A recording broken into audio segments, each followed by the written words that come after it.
Hi, my name is Ken Hong and this is my video for A202SGI Android Development Skills. My INTI student ID is B20012893 and my CU student ID is 11323998. To demonstrate the features of KeepHere Android mobile application, I will install the mobile application on my Android device.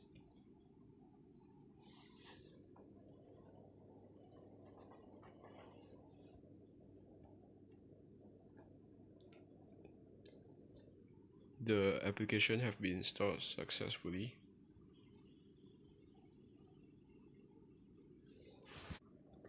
Once the splash screen have finished loaded, the login screen will be displayed. In the login screen, there is two input layout field for users to enter their email and the password for their account, and there's a button to run the login user function, and there's a text at the bottom to bring the user who does not have an account to register themselves. Firebase Authentication is used to authenticate users when they are logging in or registering themselves to the mobile app. This is the login button, and once the login button is tapped or clicked, then it will run the login user function. And the login function involves the Firebase Authentication,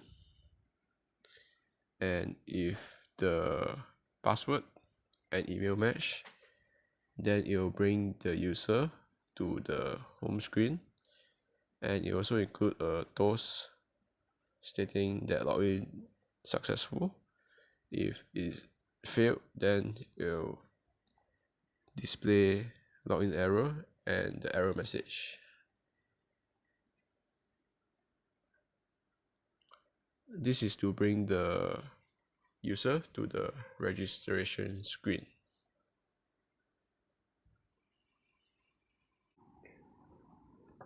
Next, I'm going to talk about the registration screen, which can be accessed by tapping on the register here text. The registration screen is very similar to the login screen, with difference only in the button, which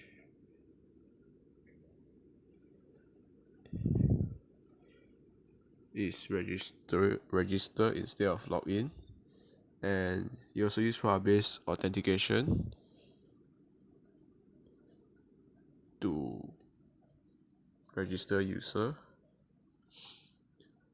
And when the register button is clicked, it will run the create user function that create a user and store the user information in the Firebase.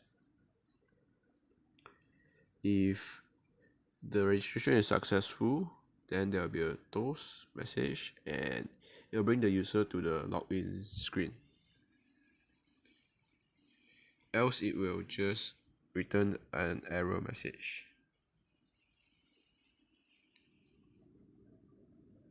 This is the Firebase console for KeepHere Android mobile application, and this is under the authentication section.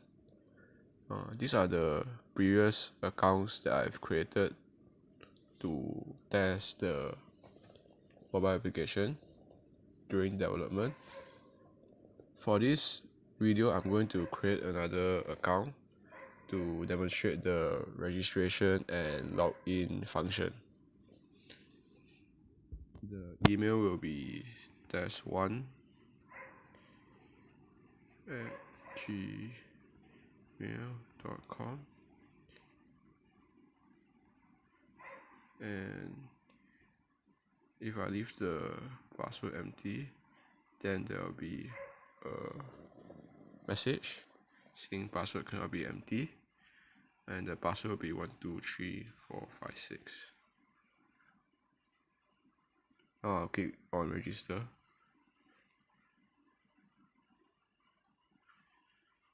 And I've been registered successfully.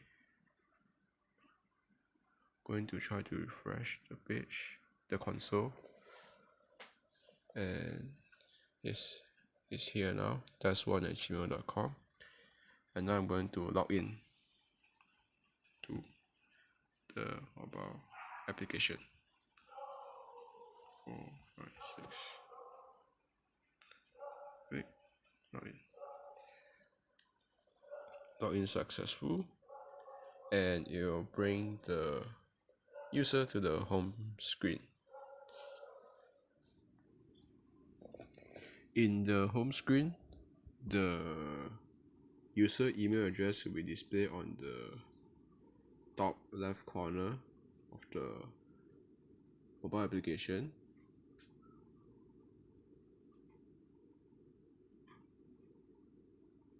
Choose this text view, and under it there is two buttons, which is the report button, the purple color report button, and the red color logout button. And next to it will be the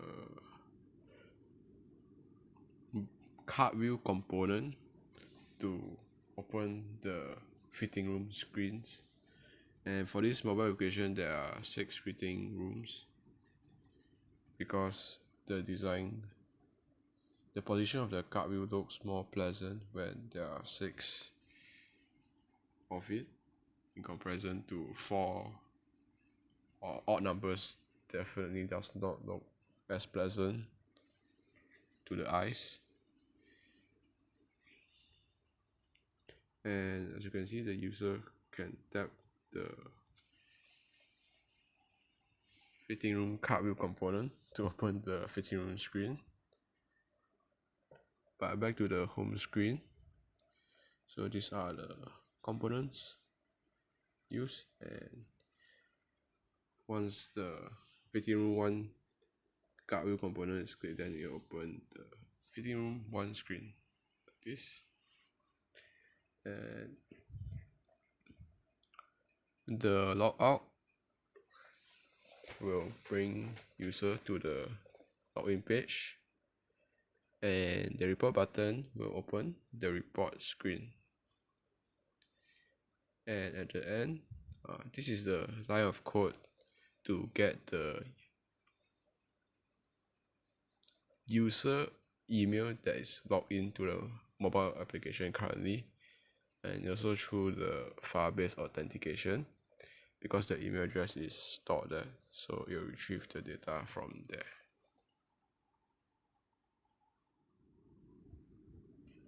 Now I'm going to demonstrate the features of the mobile application, which is scanning barcode, storing the barcode, and removing the barcode once the customer is done with trying the clothes and they have returned the clothes back to the retail workers, and demonstrating what happened if the barcode return, the clothes return, have a different barcode than the clothes that was saved earlier in the beginning when the customer wants to try the clothes. For this video, I'm going to use fitting room 6 because all of the fitting room have the same functionalities, which changes only in the variable's name to store the information, the data. So in fitting room 6, there is also card view that is similar to the home screen. This is to allow users to be familiar or more easier to learn and remember the steps to use the mobile application because of the simple design.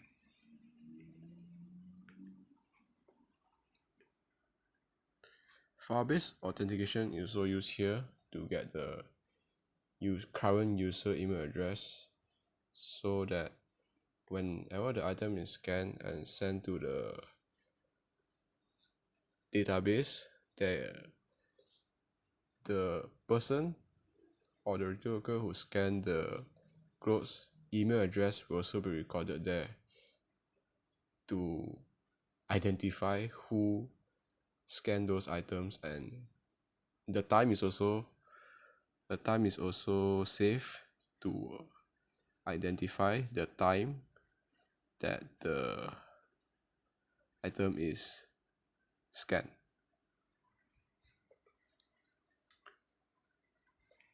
So now I'm going to scan one item using item 1. You'll ask for permission if it's the first time launching the camera on a new device. Allow, and I bring the barcode here. So the barcode is similar, it's the same as one scan. It will display the result. Then the user will need to click OK. Then it will display on the app. And in the same time, it will also be sent to the Firebase. At the time is 4:23, and later we will check the Firebase to see whether the time match or not. And for example, if I want to scan the same item again, okay, item exists, and this is to handle the case of usually customer does not try the same clothes simultaneously or at the same time. So this allows the retail worker to notify the customer that actually this is the same item. But the app also won't allow it because it is suspicious to try two same item in the fitting room. Next, I'll scan another item for item 2 with a different barcode number.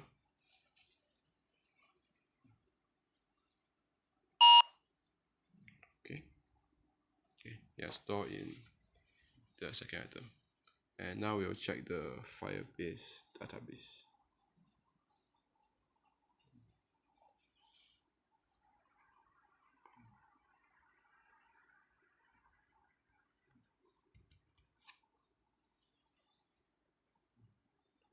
Navigating to the real-time database. So just now we scanned two items, and item 1 and item 2.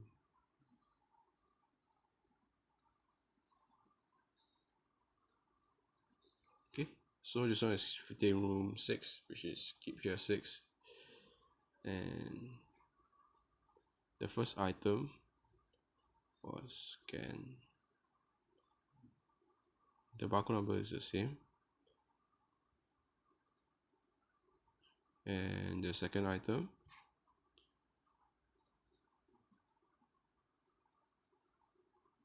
is the same, and you register the user email address who have scanned the item, which is this user, the current user, and item 1 and item 2 is the same. The same. Now I'm going to remove item number 1 barcode number by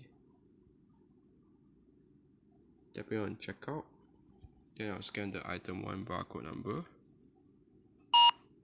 Scan. Then, as you can see, in the Firebase, you already remove item number 1, And also in the app, you also remove item number 1 and set it back to NA, which means not available. Then I'm going to check out again item number 1 and show you what happens when you scan the item that is not scanned earlier.